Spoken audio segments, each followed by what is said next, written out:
Hello everybody, hope you're all well wherever in the world today.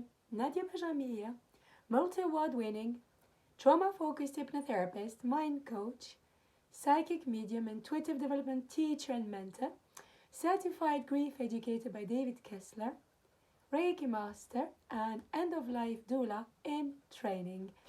I work worldwide online, and I share my time between Ireland, France, and Switzerland. Today I just wanted to share some personal story as well as talk about grief. As a certified grief educator, it is a topic I will talk about and I do talk about quite often. Now, you've probably heard me, if you heard me talk about grief before, heard me say that grief is unique. Grief is unique, your grief is unique, and it's really a unique journey to healing as well. There's no right or wrong, there's no, I would say, steps to follow really. It's a unique process. You know, in grief, emotions ebb and flow like tides, and just remember that your grief is unique, as your fingerprint, by the way. Now, healing is a personal journey, as we said, and it's not a one-size-fits-all, so it will be different for everybody. But I wanted to mention this again because it's important for me to explain to everybody that there's no expectations in grief. You know, I still hear people think, oh, well, I should be at this stage by now, I should be at that stage. Why am I still in anger? Why am I still in denial? Because that's your journey, that's your grief. You know, don't question it and be compassionate with yourself.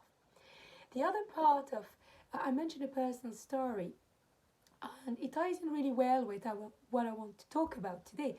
I'm very happy as a person. I have a very good life. I'm very happy to say that, you know, I'm very fortunate and grateful. Now, I did have my like a lot of people, my share of grief, lost loads of people over the years, and that's also what pushed me to become a certified grief educator, train as an end-of-life doula as well. But I just want to say, you know, grief can strike out of the blue. You know, despite the fact that I'm very happy, you see loads of my, you know, happy videos, motivational quotes, motivational posts. I am very happy and I've met so many amazing people throughout the years. Loads of good things are happening for me. Again, loads of gratitude here and blessings. But you see, recently again, despite everything, grief just struck out of the blue. And it just like it strikes out of the blue, and you have the feeling it's casting a shadow on even the brightest days, you know. And I was just telling myself, me being obviously also a grief specialist, but I'm a human, I'm a person before anything else, and I was questioning and I said, why is this coming back now? Everything is fine, you meet nice people, loads of things are happening in my business, in my life, and you think, why is grief striking again out of the blue? In my mind there was no ground for grief to come these specific days, because grief can just strike out of the blue. And as I said, it's like casting a shadow on even the brightest day. But when in those moments, what I can only talk about, and I wouldn't even say advice, is like, let it come, you know, let it come, but also embrace the emotion. Like, don't suppress the emotion, don't put the emotions under the rug, under the carpet, just embrace the emotion, know that you're not alone. So navigating grief is a path paved with ups and downs, as we know, and even amongst the, you know, the joy, happiness, the brightest days, the fear of losing it all again may resurface. And that's what happened to me. It's that fear of, oh my God, it's going to end again. Everything is going to stop again. It's too good to be true. Everything I love, everything I wanted to have, everything always, you know, dies. Everything and everyone dies. That was my, and still is sometimes, you know, in the background, my belief that I'm working on, and it's part of my own healing. But remember these words, as we said, you know, grief is the price we pay for love. As I said, the later Queen Elizabeth, Her Majesty Queen Elizabeth II said that. So let the love you share be your guiding light, really, inspiring resilience in the face of like sorrow, in the face of grief coming back.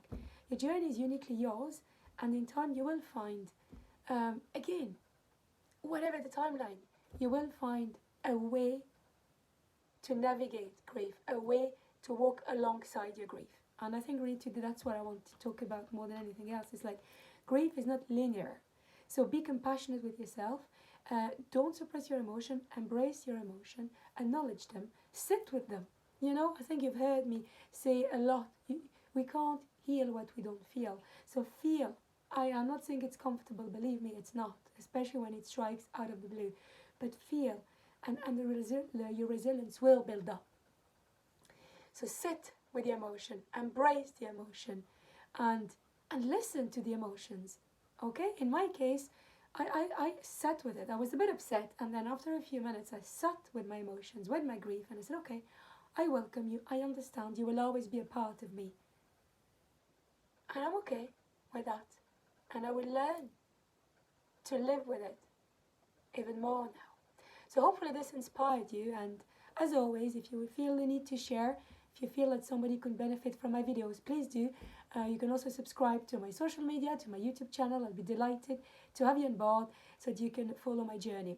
Take care all, and I'll talk to you soon. Bye bye.